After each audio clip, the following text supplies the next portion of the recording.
Doctor Basantra Rastogi, MA Hindi Sanskrit, BEd, MEd, PhD एवं DLitt. राज्य पुरस्कृत पूर्व प्रधानाचार्य एवं जोशाचार्य। अपने सभी भाइयों, श्रोताओं और अनुयायियों का हार्दिक स्वागत करता हूँ। आज का विषय है 19 अप्रैल से 30 अप्रैल 2026 तक का समय, कर्क राशि को उन्नति का वरदान काल। भाइयों, इस विषय पर पूर्व में मैं काफ़ी बता चुका हूँ, किंतु विषय गंभीर एवं उलझा हुआ है, अतः उसकी गहराइयों पर प्रकाश डालना अनिवार्य है। अतः पुनः अपने विचार आपके समक्ष प्रस्तुत कर रहा हूँ। कर्क राशि की कुंडली को आप देखें तो सबसे पहले मैं केतु से प्रारंभ करता हूँ। द्वितीय भाव में सिंह राशि पर सूर्य से नवपंचम योग बना रहा है। केतु अलगाववादी है। उच्च के सूर्य जो बली एवं योगकारी हैं, उनसे केतु प्रभावित है।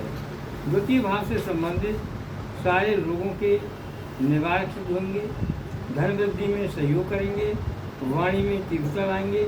केतु पर शुक्र की भी चौथी दृष्टि है, अतः दानवों के गुरु शुक्र का दानव पक्षधारी केतु पर अधिक प्रभाव पड़ेगा। लाभ स्थान के स्वामी शुक्र केतु से हमें धनार्जन कराएंगे। केतु सूर्य तथा शुक्र दोनों से प्रभावित हैं, क्योंकि वे सूर्य की राशि पर हैं और शुक्र की उन पर दृष्टि है। शुक्र शुभ ग्रह हैं, अतः केतु अपना अशुभ प्रभाव नहीं दिखा सकते। आशा से अधिक धन दिलाएंगे, विद्या तथा कुटुंब दोनों क्षेत्रों में वृद्धि कराएंगे। अब मैं इसके बाद में इसके दूसरा पक्ष राहु पर बोल रहा हूँ, क्योंकि ये भी अनिवार्य है। राहु शनि की राशि कुंभ में, वैसे भी राहु को सर्वतकारी करने वाला बताया गया है। शनि अपनी केंद्रस्थ राशि मकर के स्वामी होकर भाग्य भाव में है, जहाँ मंगल भी त्रिकोण तथा केंद्र के स्वामी होकर भाग्यस्थ हैं, जो बहुत बली हैं। ज्योतिष का नियम है कि जब भी राहु राजयोगकारी ग्रह से संपर्क बनाता है तो स्वयं शुभ कर देता है। यहाँ तो उसके मित्र शनि का ही संपर्क है, जो राजयोगकारी है।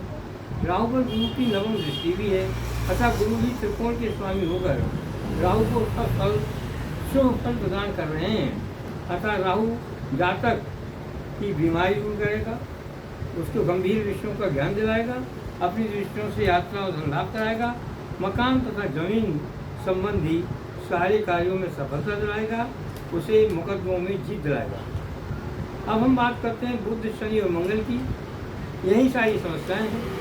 मंगल तथा शनि राजयोगकारी स्थिति में है, अतः बुध की नीचता समाप्त हो गई है। वैसे भी मंगल बुध तथा शनि के दोषों को समाप्त करते हैं। राहु दोषम बुधो हन्यात् उभय शनिश्चरा प्रणाम दोषम भूमिपुत्रो च। अर्थात मंगल जो है राहु और बुध दोनों के दोषों को और शनि के दोषों को दूर करने वाले हैं। शनि गुरु की राशि में हानि नहीं करते हैं। भाग्य भाव धार्मिकता का भाव है, अतः इस भाव में ग्रहों का दोष समापन स्वतः हो जाता है। मंगल राजयोगकारी तथा ग्रहों के सेनापति हैं, अतः जातक को योग्यता तथा कर्मानुसार राज, पद, धन, सम्मान, उच्च पदवी दिलाएंगे। वे आठवीं दृष्टि से भव्य मकान तथा वाहन दिलवाएंगे। यदि गुरु स्थित राशि मिथुन को लगन मान लें तो मंगल दशम स्थित होकर के दिग्बली होकर सारे कार्यों में सफलता दिलाएंगे और पिता को भी शुभ हैं। सूर्य धनेश सूर्य दशम भाव में उच्च राशि के हैं, उनसे अष्टम भाव लाभ स्थान पर हैं, जहाँ राहु विराजमान है। अतः राजा के आदेशानुसार राहु शुभ परिणाम देने को बाध्य है। सूर्य चतुर्थ दृष्टि से जातक के शरीर को स्वस्थ, यशस्वी और उन्नति के कारक हैं। सप्तम दृष्टि से सूर्य जातक के परिवारजनों को सुखी बनाएंगे तथा चमकदार मकान देंगे, अन्य सुविधाएं भी उपलब्ध कराएंगे। उच्च के होने से अपनी राशि इससे सिंह पर धन वर्षा करेंगे, वाणी में ओजस और प्रभावशाली व्यक्तित्व बनाएंगे। अब हम आते हैं शुक्र पर। शुक्र स्वराशि के हैं तथा शुक्र हैं वे कंप्यूटर, शिक्षा, कला, साहित्य, संगीत के क्षेत्रों में जातक को प्रसिद्धि दिलाएंगे। उसको सारी सुखता तथा विलासता की सामग्री देंगे।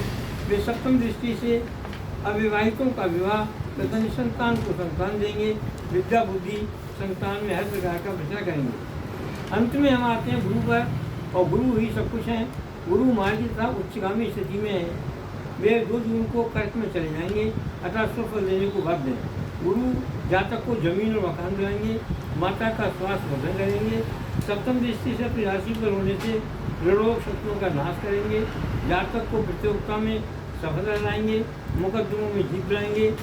और अंत में इतना कहना है कि पृथ्वी के मुख्य ग्रह सूर्य, शुक्र, गुरु और मंगल जातक को नृप तक बना सकते हैं, और भले ही वो नृप ना बन पाए लेकिन उसको हर प्रकार के लाभ प्राप्त होंगे। आपका मित्र डॉक्टर बसंत राय रसूल। इसे पहुँचाइए।